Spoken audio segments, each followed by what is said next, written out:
Kenya में अवामी एहतजाज रंग ले आया। मुजाहिरीन के मुतालबात तस्लीम। कीनिया के सदर ने मुतनाज़ा बिल मुस्तरद कर दिया। कहा, मुतनाज़ा बिल वापस ले रहे हैं, दस्तखत नहीं करूंगा। फाइनेंस बिल की मंजूरी के बाद कीनिया में हंगामे फूट पड़े थे। बजट में टैक्सेस की भरमार के खिलाफ पुरतशद्दुद मुजाहरों के दौरान 23 अफराद हलाक, दर्जनों जख्मी हुए।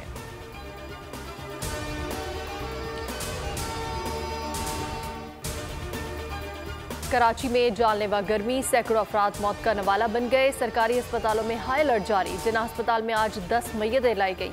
सिविल अस्पताल में हीट स्ट्रोक से मजीद 4 अफराद दम तोड़ गए। अब्बासी शहीद अस्पताल में भी 7 डेड बॉडीज मौसूल हुई। 7 रोज में अमवात की तादाद 737 हो गई। सैकड़ों अफराद बीमार होकर अस्पताल में दाखिल।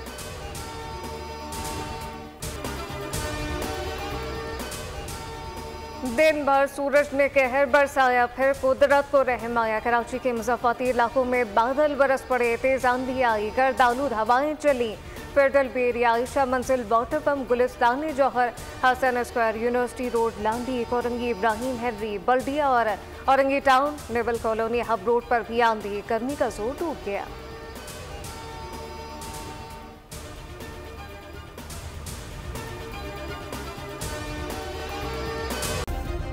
सब्सक्राइब करें और बेल दबाएं ताकि कोई खबर रह न जाए।